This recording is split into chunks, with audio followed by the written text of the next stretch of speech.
Salam cerita.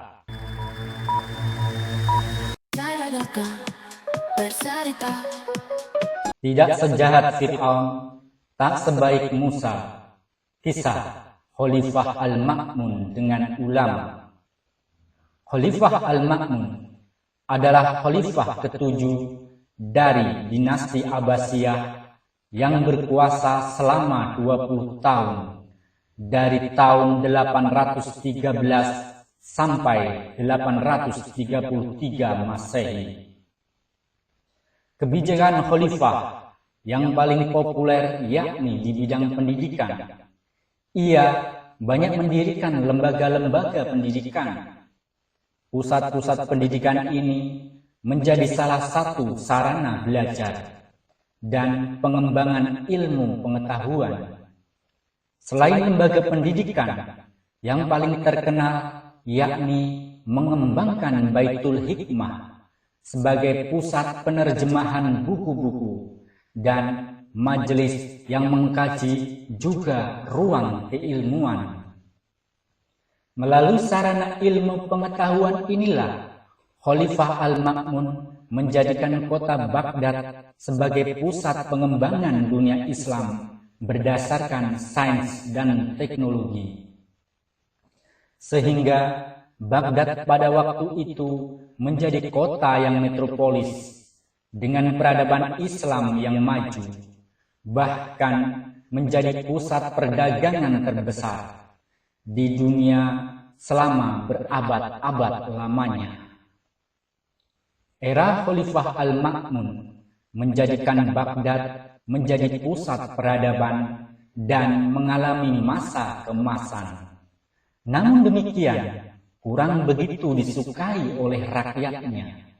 Bahkan terjadi konflik internal, perebutan kekuasaan antara Al-Amin dan Al-Ma'mun.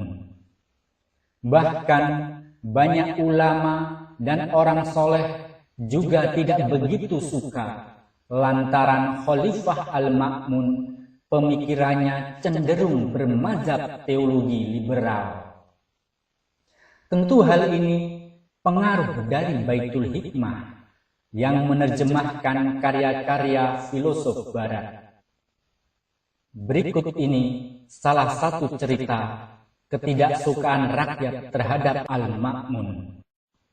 Para ulama, terlebih khusus para mubalik, memanfaatkan mimbar dakwah untuk melawan kezaliman penguasa. Pada suatu ketika, pada hari Jumat, Khalifah Al-Ma'mun berkunjung ke Basrah. Khalifah Al-Ma'mun lalu ikut sholat di Masjid Agung Basrah, yang merupakan tempat kelahiran Imam Hasan Al-Basri.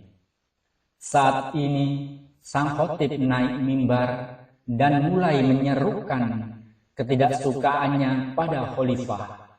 Namun, yang dilakukan khotib tersebut dengan nada dan kata-kata yang pedas dan kasar.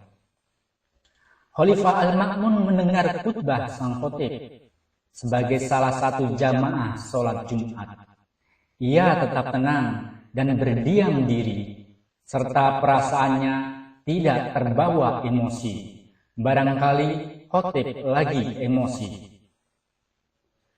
Pada lain waktu, Khalifah Al-Ma'mun menjalankan sholat Jumat di masjid yang berbeda. Al-Ma'mun menyadari ternyata khotibnya sama saat khutbah di Masjid Basrah.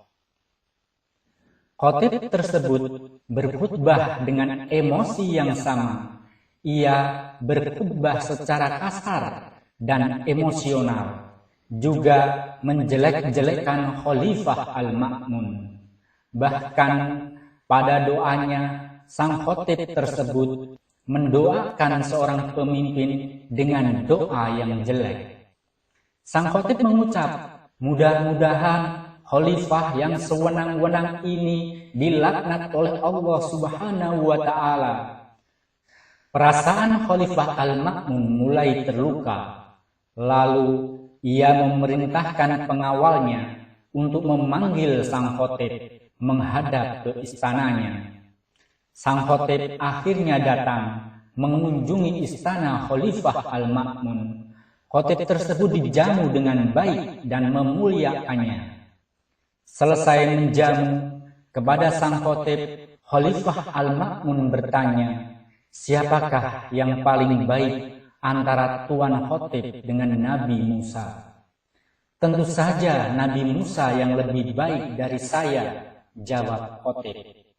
Lalu, menurut pendapat Tuan Khotib, saya dibandingkan dengan Fir'aun jahat siapa? Tanya Khalifah.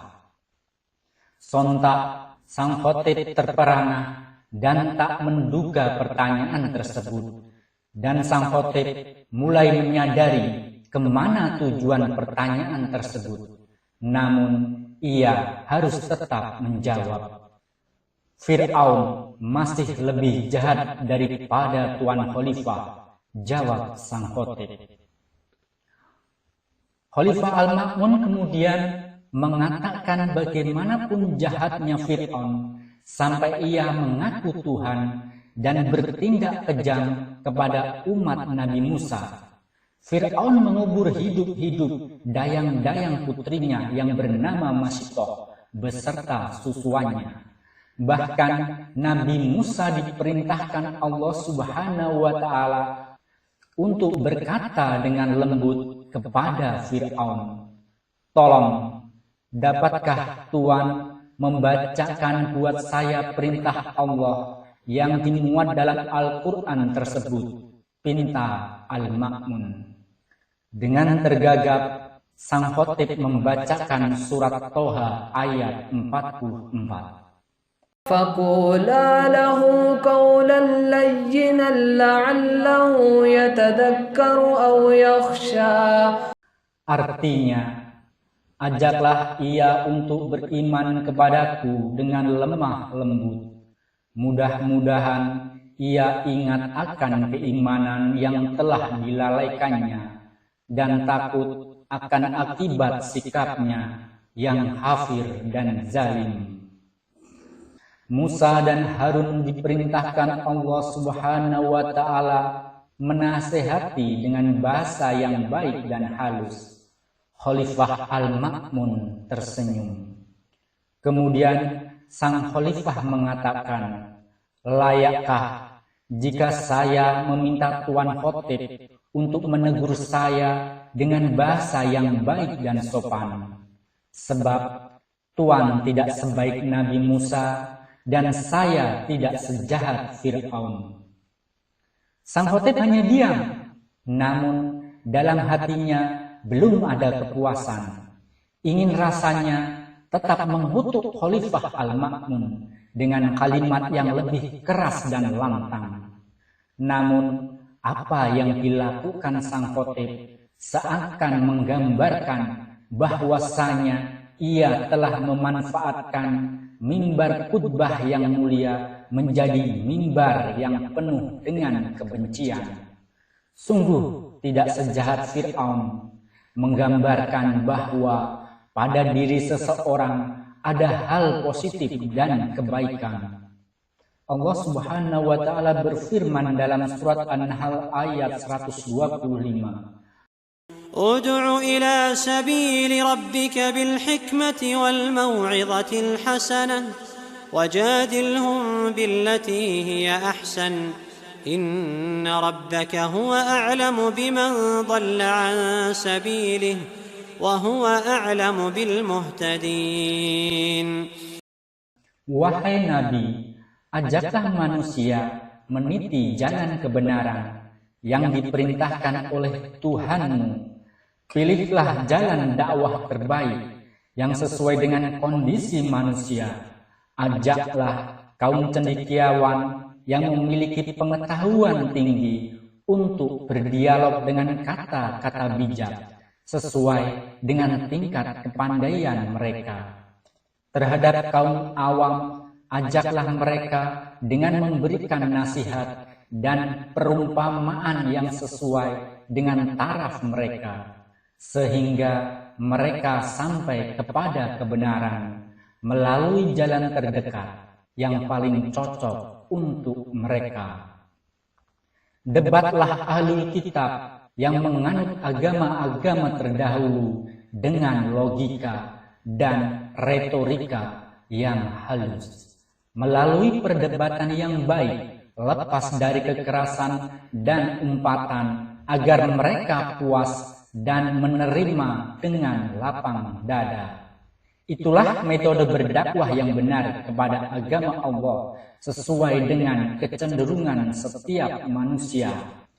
Tempuhlah cara itu dalam menghadapi mereka. Sesudah itu, serahkan urusan mereka pada Allah Subhanahu wa Ta'ala yang Maha Mengetahui. Siapa yang larut dalam kesesatan dan menjauhkan diri dari jalan keselamatan, dan siapa yang sehat jiwanya lalu mendapat petunjuk dan beriman dengan apa yang kamu bawa. Demikianlah kisah Khalifah Al-Ma'mun dengan sang ulama. Salam cerita Naira Loka. Tidak sejahat Firaun, tak sebaik Musa, setiap manusia punya baik dan buruk dalam dirinya. Seorang pemimpin yang baik bukan yang tak pernah dikritik, tetapi yang mampu mendengar dengan hati terbuka. Kebijaksanaan seorang pemimpin diuji bukan saat ia dipuji, tetapi saat ia dicaci. Jangan jadikan mimbar dakwah sebagai panggung kemarahan, jadikan ia sebagai cahaya yang menuntun ke jalan kebaikan. Dakwah yang penuh hikmah lebih kuat dari celaan, dan nasihat yang lembut lebih bermakna dari teriakan. Kebijaksanaan bukan hanya dalam kata-kata, tetapi juga dalam cara menyampaikannya.